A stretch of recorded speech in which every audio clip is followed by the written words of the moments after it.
a brand new Good dawn. morning and welcome back to Good Morning Tobago right here on Tobago Updates. As we continue our conversations this morning, we are continuing in the vein of finances and the T.H.A.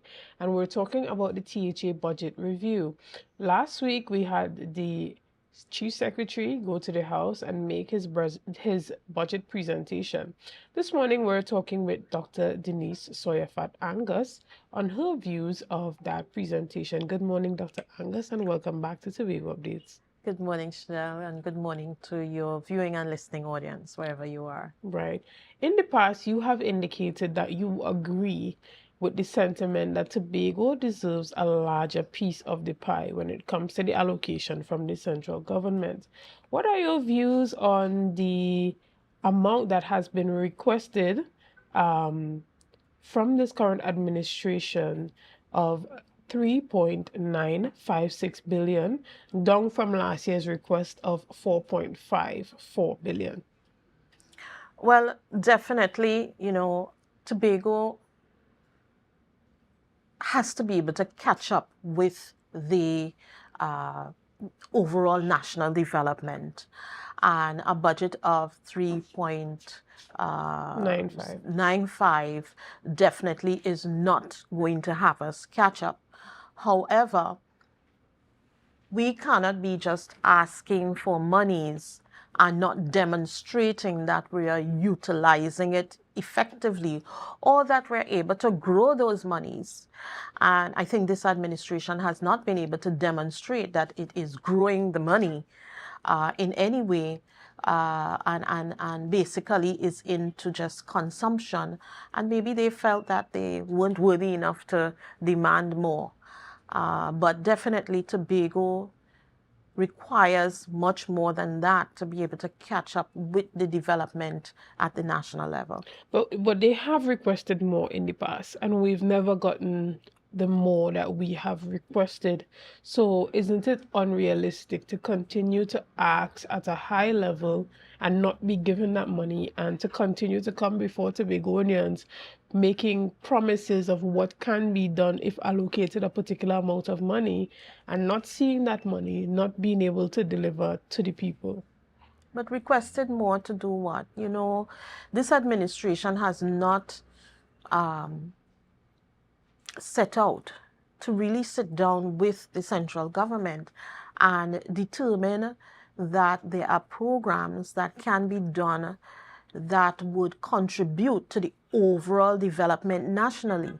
At the end of the day, we are Trinidad and Tobago, and the development in Tobago contributes to national development. So they have not been able to persuade the government that Tobago's development is national development. All that we have seen happening is that it just says Tobago, Tobago, Tobago development.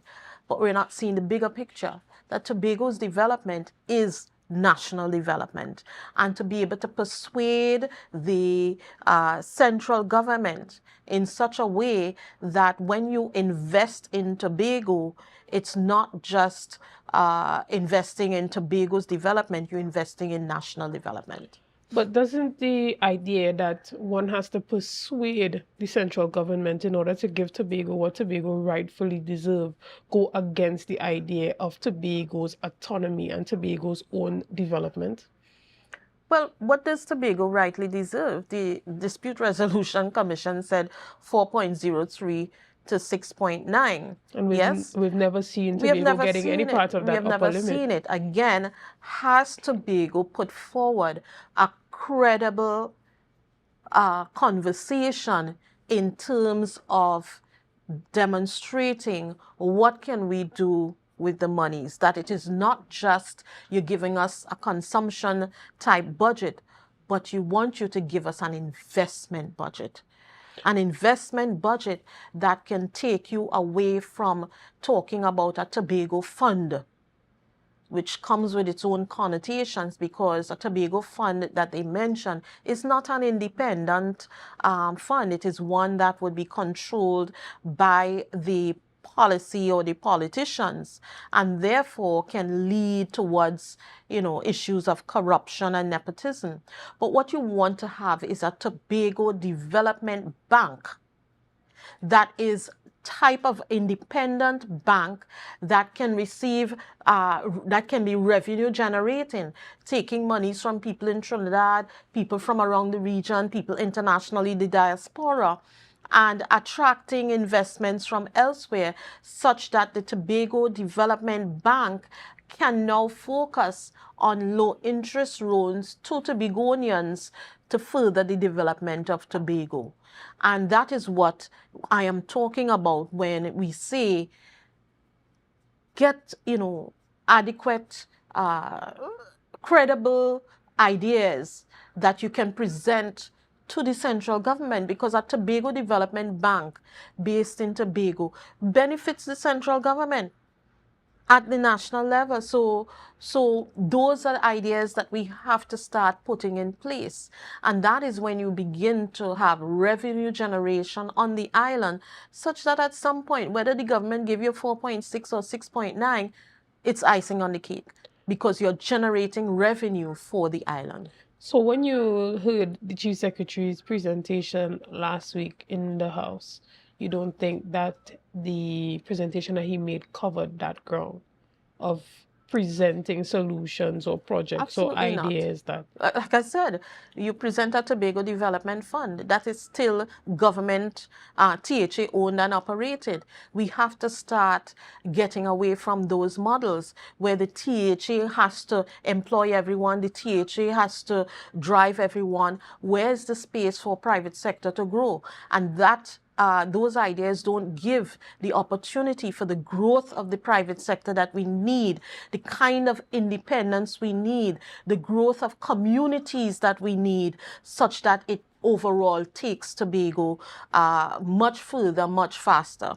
So the budget did not represent that. And if we look at the budget, it was a bit deceptive, because when you're presenting a budget, you're basically talking about last year's achievements. He presented a budget based on 2 years and 6 months. I mean, we're not looking at that. We want to know what you did in last year, and therefore, what was the growth rate that you did in last year? How did we measure that? Apparently, the growth rate that they put forward was for the last quarter. What about the overall last year? What was the growth rate?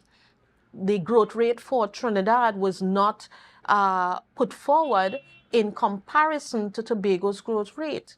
And therefore, you had some missing in terms of the statistics that did not give the community a clear picture of where do we stand as an island.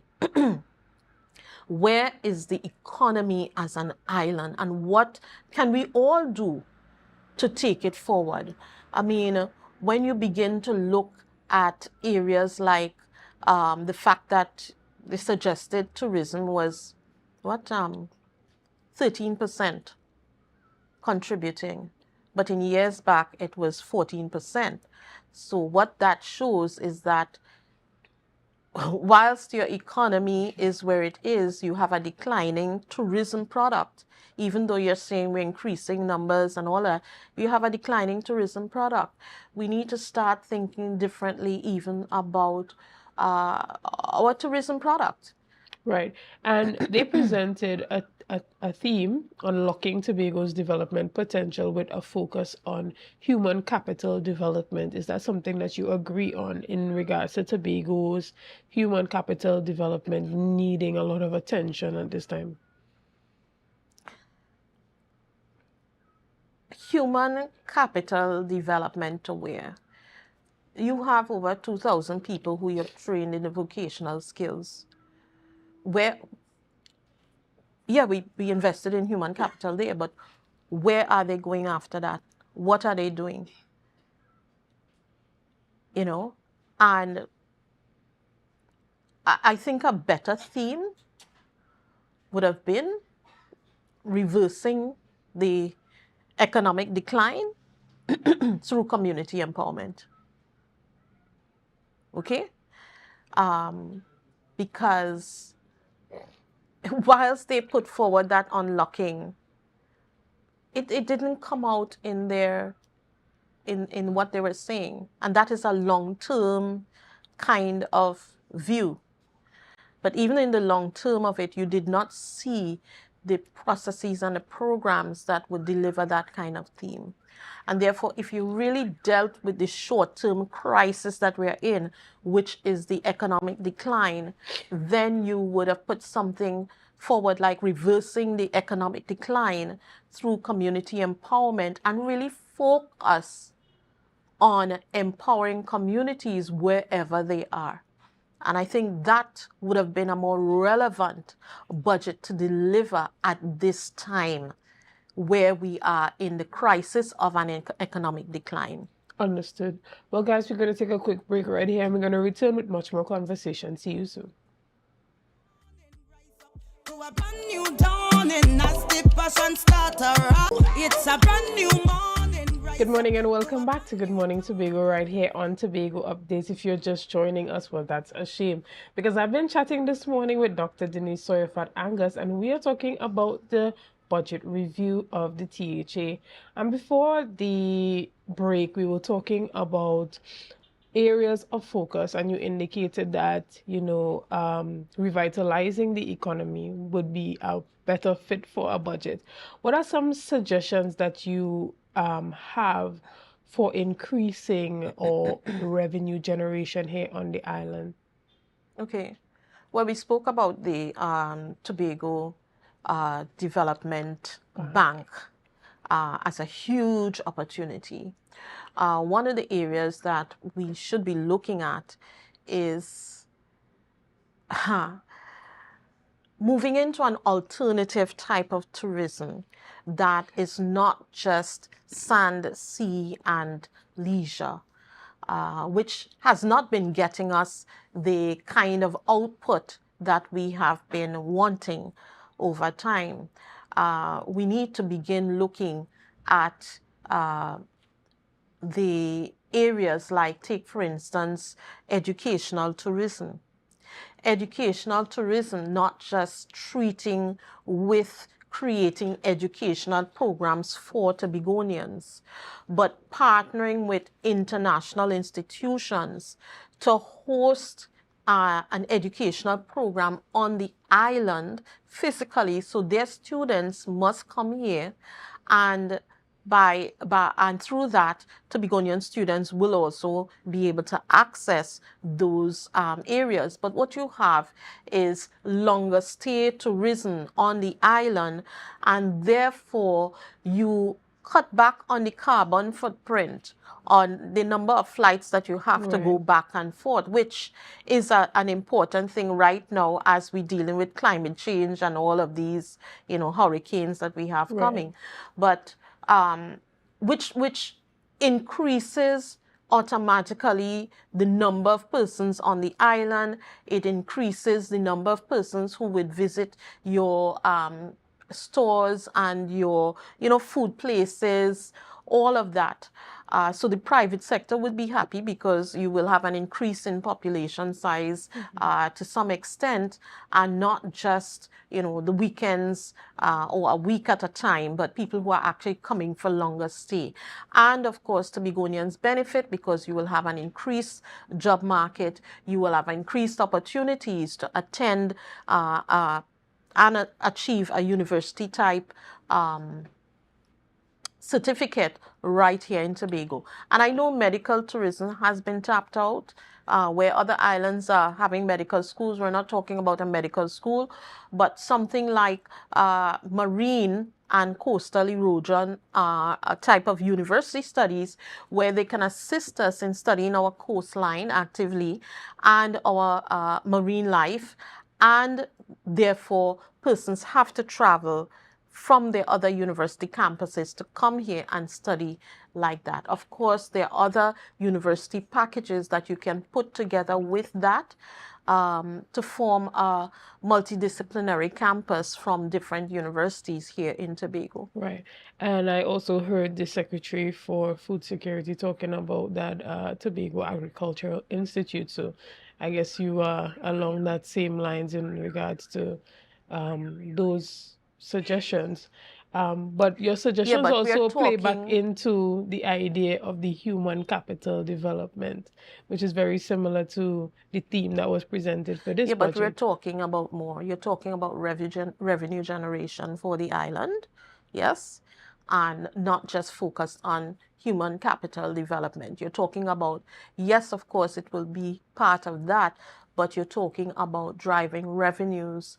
And when you have an international university stationed here, it is a little bit different from calling it the Tobago Institute of Agriculture or whatever, because you're expecting universities to send down their top professors and to be able to have some of our local upcoming professors actually be a part of that. But basically, it is an international institution being housed here, which is a little bit different from what is being put forward. All right, understood. And the Chief Secretary, in his presentation, he leveled his justification against the population growth rate in Tobago. Do you agree with that justification for his ask for this budget? Because he would have indicated that Tobago's population grew from 4.58 to in 2011 to 5.8. So he is now suggesting that the actual national budget reflect that amount. Well, Sorry, to I would 5 be point, interested to let me know. correct that. To 5.5. So we grew from 4.58 in 2011 to 5.05, right? Which necessitates a review of the DRC ruling. So he emphasized that the budget should represent that 5.8% of the national budget. Which is, again, for me, a bit short-sighted because, and again, we're playing with numbers that are not straight. Because we've been talking about the declining birth rate on the island. So up to when was that 5.5% measured? I'm not sure. I'm not sure. Right. So it wasn't till this year, because we have been having a declining birth rate. And they needed to speak about activities that they're going to be treating with, programs they're going to be treating with to deal with the declining birth rate that we have on the island. And I would like to see more programs put in place to study it, to treat it, to deal with it. Because there are many issues that we have now that we can address through programs to deal with that. Yeah, but that is something that we absolutely have to deal with because there is a declining birth rate. So when you talk about, when you measure Tobago's numbers according to our number of citizens, that's a losing argument. That's a losing argument. In regards to the justification. In regards to the justification, as a matter of fact, that's a dangerous argument to make. Because if they're going to say, okay, well, you all just have, you increase by whatever percentage, but you still have, 60% of people on the island. If they measure us in terms of that is our distribution versus the rest of the country, we're in a worse off position. So I would say that is a dangerous comparison to make. And if it is that you're making the comparison because you're stuck in a recurrent consumption budget, then that is where you'll always be stuck. But if you're looking at the development budget, you can't be equating our increase, what you consider the increased population rate, on the development budget. And so you again, I don't know if it is that he really doesn't know, doesn't understand the economics, or he's trying to fool the people. But you cannot be asking for that based on an increased population size. You have to. So is it that you're asking for an increased recurrent budget? No, they versus actually an decreased the development budget. The ask for the recurrent budget this year has actually decreased. compared to previous years. Yeah, but what I'm saying is that you cannot equate the population growth on the development budget, because that's a losing argument. That's a losing argument. What you need to be doing with your development budget is saying to central government, listen, this development budget, these programs that we are putting in our development budget is expected to have the returns to the GDP of X amount. And therefore, the central government begins to see how Tobago is currently growing through that development budget to produce more than the, 12% that we produce into the GDP right now. And that's where the argument is. They're not seeing that we are making significant investments to have returns such that it really makes a significant contribution to the GDP. So However, that argument is a failed argument. Even in areas where significant justifications are made. For instance, let's look at the oil spill cleanup and the request that has been made to the central government and what was actually allocated. Can we truly say that if Tobago gives a good justification for the money that it asks for, that we will receive that, as opposed to there being gatekeepers at the central government level who are there, who make the final decision on what we get? Does the justification from the Tobago House of Assembly truly make a difference in what we get on a yearly basis? Well, what you've started out with is personality conflicts that have now become barriers to our development.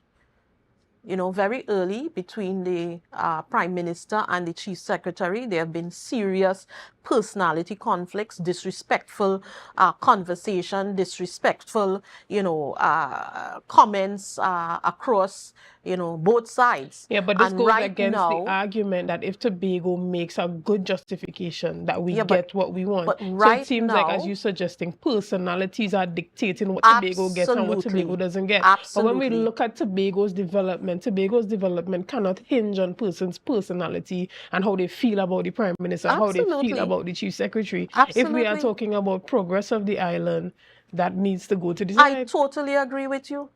Yeah. So what we need to have is mature leadership. Correct.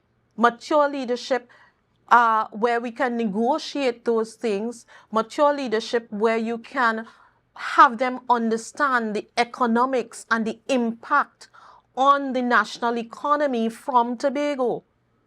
So that is what we need right now. But those personal, vendettas that they have against each other is not taking us anywhere. And I have to talk about the fact that the Prime Minister and his team, along with one of the ministers from Tobago, brought a whole group of international people from, India, to visit Tobago to talk about what opportunities in the Tobago tourism area that they can get. Totally disrespectful, and they should pay the price for that. Okay? Because I don't care who is in the Tobago House of Assembly. At the end of the day, the Tobago House of Assembly is responsible, and therefore you cannot be doing that without having representatives from the Tobago House of Assembly, or even discussing ahead of time what are the priority areas or what is the tourism policy for the Tobago House of Assembly on this. Especially when there are so many projects that need to be executed, so many facilities that need to be upgraded, so many beach facilities that infrastructure needs to be added there to make it a proper tourist site, especially when we look at the eastern end of the island.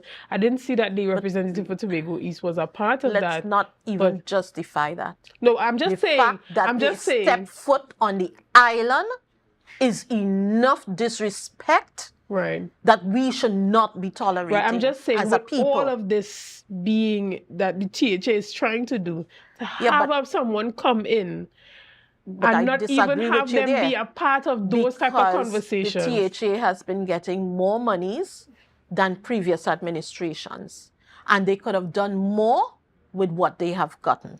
Well, we have Okay? heard that So the Secretary for Health, she would have indicated that although they have, quote unquote, gotten more monies than the previous administration, when you look at the national allocation or the national budget, it was the same percentage. But if the national budget increases, obviously Tobago's amount will automatically increase. What do you think about it? Especially when they came in and they met a lot of debt to cover, specifically with those contractors that needed to be paid. How do you measure that against what was done previously when they had to? Well, I mean, I think we had this let us discussion not last forget week that additional monies were also sent for those contractors to be paid. Okay? Let us not forget that. Let the people of Tobago not forget that additional monies were sent to Tobago for contractors to be paid. Barring that, if you have a house and you have debts and your employer has given you a bonus, yes, in addition to what you normally get, you don't study what profit margin the employer getting. You deal with what you get coming in, the bonus. You determine what are your priorities, how you're going to treat with what is happening, how you're going to endorse and have that money grow in some way. You know, we're not thinking. We have the increase from, and I'm digressing a little bit here. You say you're increasing the social safety net of the food cards from $500 to $1,500. I think some of it is needed. But where is the money coming from? Else, if you don't determine where the money is coming from to do that, you may be able to give a few people that extra, but at some point you're going to say the money run out sooner because you have no way of generating funds to sustain that going forward. So it is a quick fix. It's a temporary fix, but it is not a sustainable program going forward. When you give that family the $1,500, is it just a food card here? Take the $1,500.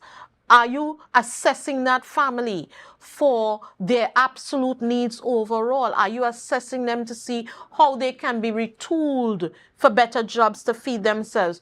Are you assessing them? Do they even need jobs? What what little business can they create for themselves such that they can feed themselves more? Yeah. Or is it $1,500 every month that you're going to be giving them? So there has to be more than just, okay, well, we're giving them $1,500, which may sound very good to some grassroots people on the ground, but at the end of the day, where is it taking them? Understood. And then we want to take people out of that state of dependency as well. Exactly. But unfortunately, we have to wrap up this morning's discussion. And hopefully when we chat again, we get to chat for the entire hour. But we want to thank you so much, Dr. Angus, for coming on and chatting with us. It's always a pleasure having a great conversation with you guys. Unfortunately, we end here. So I want to thank you for being a part of this morning's conversation. Thank you for your likes, your shares, and your comments. And again, I am Shenell Felix, and thank you for doing all that you have done and continue to do to make Tobago Updates the #1 broadcaster here on the island of Tobago. Enjoy the rest of your day.